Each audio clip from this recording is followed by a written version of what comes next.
স্বাগত জানাচ্ছি ডিবিসি সংবাদে। আপনাদের সাথে আছি মৌসুমী শান্তা। এবার জানাবো খবরে বিস্তারিত। বাংলাদেশি পণ্যে ৩৭% শুল্ক আরোপ করেছে যুক্তরাষ্ট্র। বুধবার স্থানীয় সময় বিকেল ৪টায় হোয়াইট হাউসে সংবাদ সম্মেলন করে নতুন করে শুল্ক ঘোষণা দেন মার্কিন প্রেসিডেন্ট ডোনাল্ড ট্রাম্প। আগে বাংলাদেশি পণ্যে গড়ে ১৫% করে শুল্ক ছিল। সর্বোচ্চ শুল্ক আরোপ করা হয়েছে এশিয়ার দেশ লাওসে ৪৮%। এরপরেই আছে আফ্রিকার দেশ মাদাগাস্কার, যার উপর শুল্ক বসানো হয়েছে ৪৭। এশিয়ার দেশ ভিয়েতনামের শুল্ক আরোপ হয়েছে ৪৬। শ্রীলঙ্কায় আরোপ হয়েছে ৪৪%। চীনা পণ্যের শুল্ক বসেছে ৩৪%। বাংলাদেশের প্রতিবেশী ভারতের শুল্ক আরোপ করা হয়েছে ২৬%। বাদ যায়নি যুক্তরাষ্ট্রের ঘনিষ্ঠ মিত্ররাও। ইউরোপীয় ইউনিয়নের শুল্ক বসানো হয়েছে ২০%। আর যুক্তরাষ্ট্রের সবচেয়ে কাছের মিত্র ইসরায়েলের শুল্ক আরোপ করা হয়েছে ১৭%। নতুন করে উচ্চমাত্রার শুল্ক আরোপে বাংলাদেশের রপ্তানি, বিশেষ করে তৈরি পোশাক খাতে বড় ধরনের নেতিবাচক প্রভাব পড়বে বলে আশঙ্কা করা হচ্ছে। আগামী জাতীয় নির্বাচনকে সামনে রেখে পর্দার আড়ালে জোট গঠনে তৎপরতা শুরু করেছে দেশের প্রধান রাজনৈতিক দলগুলো। কৌশলগত কারণে প্রকাশ্যে স্বীকার না করলেও ভেতরে ভেতরে বিভিন্ন দলের সাথে যোগাযোগ করছে তারা। বিশেষ করে ইসলামী এবং বাম দলগুলোকে টার্গেট করেছে প্রধান তিনটি দল। এরই মধ্যে কয়েকটি গুরুত্বপূর্ণ ইসলামী দলের সঙ্গে বৈঠকও করেছে বিএনপি, জামায়াত এবং এনসিপি। এই অঞ্চলের রাজনীতিতে জোট গঠনের প্রবণতা নতুন নয়।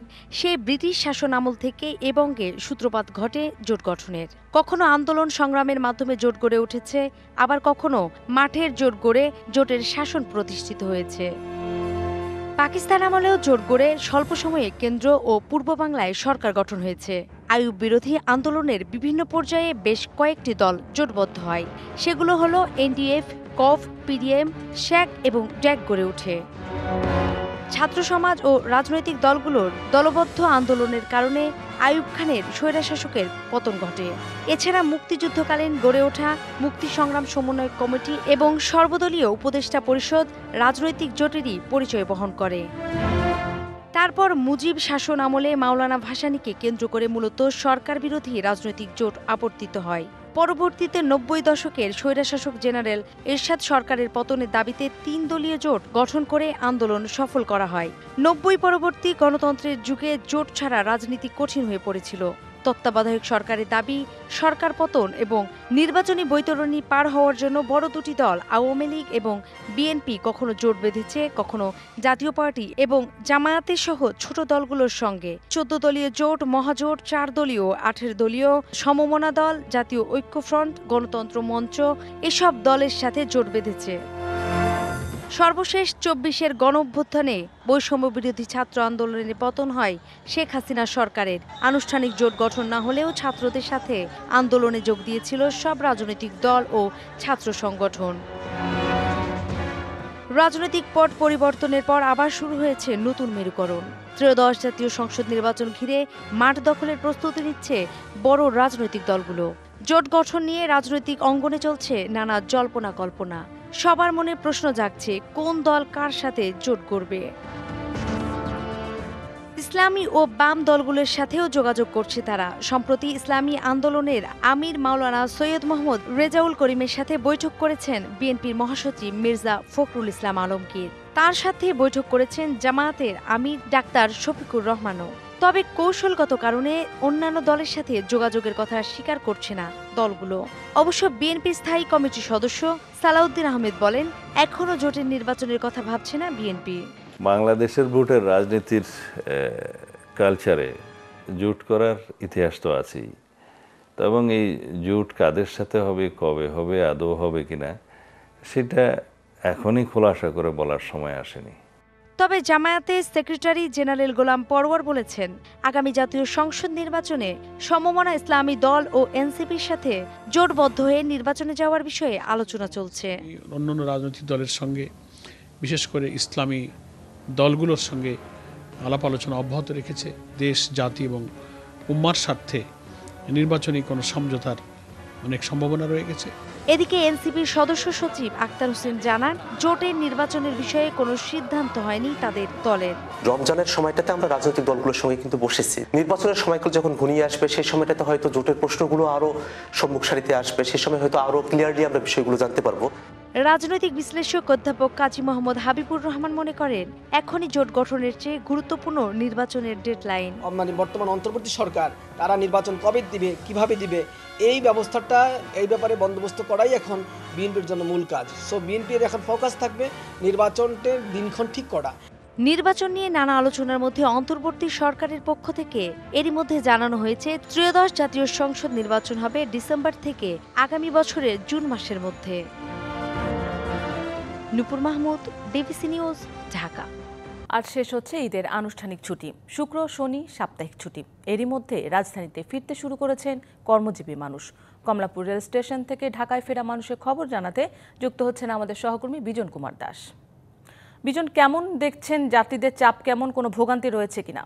এখনো পর্যন্ত ভোগান্তির আমরা খবর পাইনি। কিছুক্ষণ আগে চট্টগ্রামের দিকে যে ট্রেনটি ছেড়ে গেছে সেটি মাত্র 15 মিনিট দেরি হয়েছে। এটা ট্রেনের ক্ষেত্রে একেবারেই স্বাভাবিক একটি ঘটনা বলে এখানকার যাত্রী তারা মনে করছেন। আর আপনি ঠিক এই মুহূর্তে যত যাত্রী দেখছেন তারা কিন্তু ঢাকা থেকে ছেড়ে যাবে বিভিন্ন গন্তব্যে। আমরা দেখতে পাচ্ছি যে রংপুর এক্সপ্রেস যে ট্রেনটি 9:10-এ ছেড়ে যাওয়ার কথা, হয়তো 9:10 প্রায় বাজে, কিন্তু এখনও পর্যন্ত সেই কোন প্ল্যাটফর্ম থেকে ট্রেনটি ছেড়ে যাবে সেটি দেওয়া হয়নি। তার মানে এই ট্রেনটা একটু বিলম্ব হবে সেটা আমরা দেখতে পাচ্ছি। আর দেওয়ানগঞ্জ ঈদ স্পেশাল ট্রেন সেটি 9:30টার দিকে ছেড়ে যাবে, এটি প্ল্যাটফর্ম দেওয়া হয়েছে। এছাড়া কিশোরগঞ্জ এক্সপ্রেস সেটিও যাবে 10:30 এবং পঞ্চগড় একতা এক্সপ্রেস সেটি 7 নম্বর প্ল্যাটফর্ম থেকে ছেড়ে যাবে। সেই জন্য যাত্রী এখানে অপেক্ষা করছেন। আমরা এখানে আসার আগে যে দুটি ট্রেন ঢাকার বাইরে থেকে এসেছে, মোটামুটি যাত্রী ছিল এবং বলা যেতে পারে যাওয়া এবং আসা এখনও প্রায় সমান সমান। যদিও আজকে শেষ দিন কর্মদিবস, আগামীকাল সাপ্তাহিক ছুটি, শুক্রবার এবং শনিবার 2 দিন আছে, যে কারণে এখনও যারা ঢাকায়, আমি জানতে চাইবো আপনি নিশ্চয়ই ঢাকার বাইরে যাচ্ছেন, ঈদটা কেমন কেটেছে, কোথায় কেটেছিল যে এখন আপনি যাচ্ছেন? আমি উত্তরা ব্যাংক পিএলসিতে জব করি। জব করার সুযোগে এবার একটা বড় সুযোগ পেয়েছি। দীর্ঘদিনের ছুটির কারণে ফ্যামিলি নিয়ে আমি একটু কক্সবাজার ঘুরতে গিয়েছিলাম এবং সর্বকালের সেরা একটা সময় কাটিয়েছি মনে হচ্ছে, কারণ যানবাহন লম্বা সময় কারণে আপনি চমৎকার ঈদ কেটেছে। আমি আপনার সাথে আপনার পরিবার আছে। তো বাবা, তোমার ঈদ কেমন কেটেছে? তোমরা বাড়ি কোথায়, কোন ট্রেনে যাবা তোমরা? আঙ্কেল, এবার ঈদ সেই ভালো কেটেছে, কক্সবাজার যেতে পেরেছি, বুঝতে পারতেছি খুব খুশি হয়েছি। এবার আমরা রংপুর এক্সপ্রেসের জন্য ওয়েট করতেছি, সেটা দিয়ে আমরা বগুড়ায় যাব। বগুড়াতে আমাদের বাসা।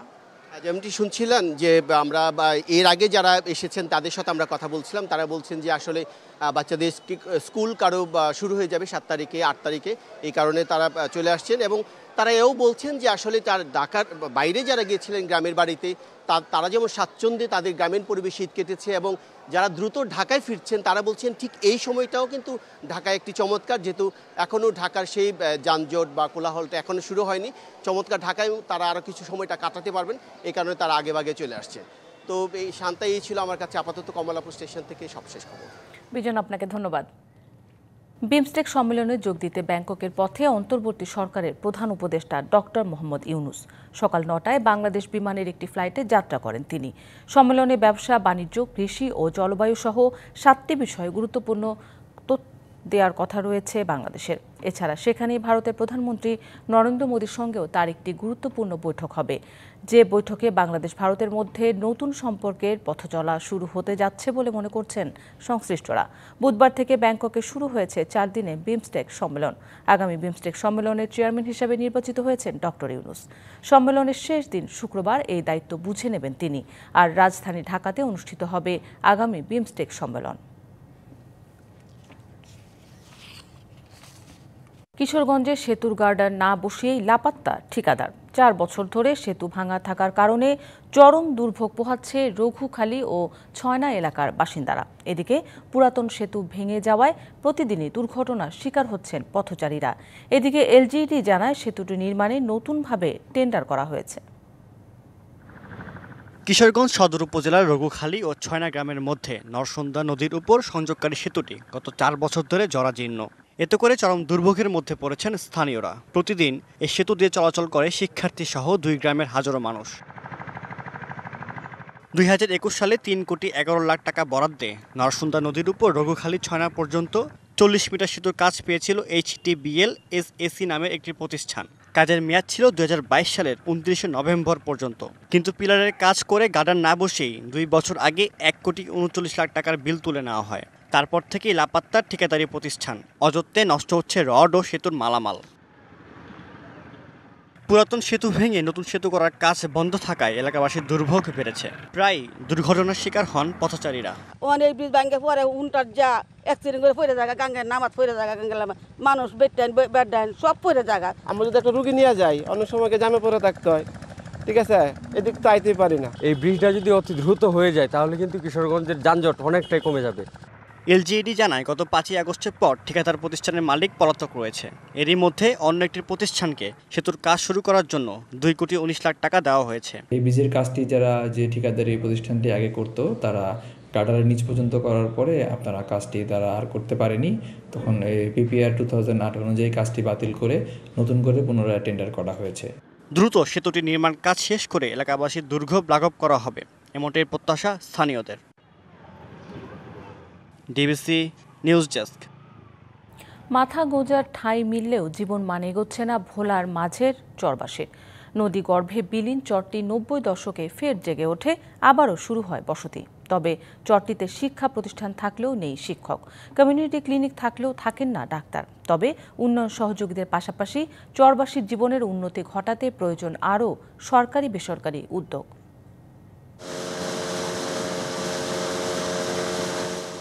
দ্বীপ জেলা ভোলা, মেঘনার বুকে জেগে ওঠা 17 বর্গ কিলোমিটারের মাছের চর। জেলা সদর উপজেলার কাছে এই ইউনিয়নের অন্তর্গত। প্রায় কয়েক দশক আগে ইউনিয়নের 3টি ওয়ার্ড মেঘনা নদীর গর্ভে বিলীন হয়ে গেলেও 7,161 জনের বসতি নিয়ে আবারও জায়গা নিয়েছে দেশের মানচিত্রে। চরটিতে রয়েছে 6টি গুচ্ছ গ্রাম, একটি কমিউনিটি ক্লিনিক, 2টি কিল্লা, 3টি শিক্ষা প্রতিষ্ঠান, 3টি মসজিদ ও প্রায় 2000 বসত ঘর সহ নানান স্থাপনা। বর্তমানে প্রাকৃতিক দুর্যোগ ও জোয়ার ভাটার প্রভাব মুক্ত থাকলেও চরটিতে পিছিয়ে রয়েছে প্রাথমিক শিক্ষা ও নারীর স্বাস্থ্য।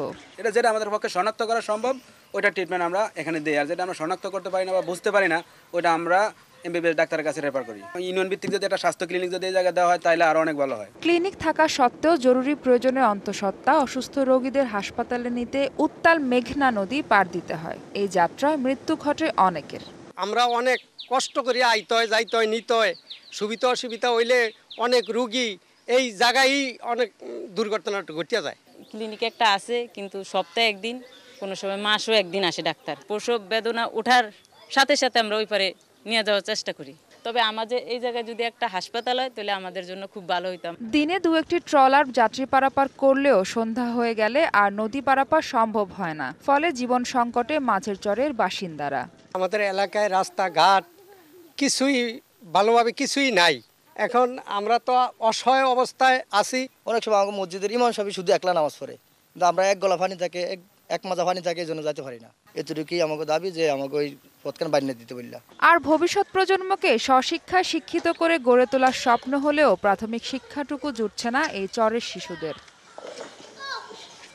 3টি প্রাথমিক স্কুলের মধ্যে কার্যকর রয়েছে একটি, সেখানে ছাত্র থাকলেও প্রয়োজনীয় সুযোগ সুবিধা না থাকায় থাকেন না পাঠদানকারী। আমার আব্বু আম্মু আমার যা স্কুলে পাঠায় কোনো কাজ করে না, তোমরা স্কুলে যাও, ওই কাজ করা লাগবে না। আমি বড় প্রাথমিক বিদ্যালয়ে শিশুদের ঝরে পড়া রোধ করার জন্য আমরা কাজ করে যাচ্ছি এবং আমাদের কমিউনিটি ক্লিনিকের মাধ্যমে তাদের স্বাস্থ্যসেবা নিশ্চিত করার জন্য আমরা কাজ করে যাচ্ছি। মাধ্যমিক বিদ্যালয়ে একটু সমস্যা রয়েছে, সেটা আমরা কাটিয়ে ওঠার চেষ্টা করছি।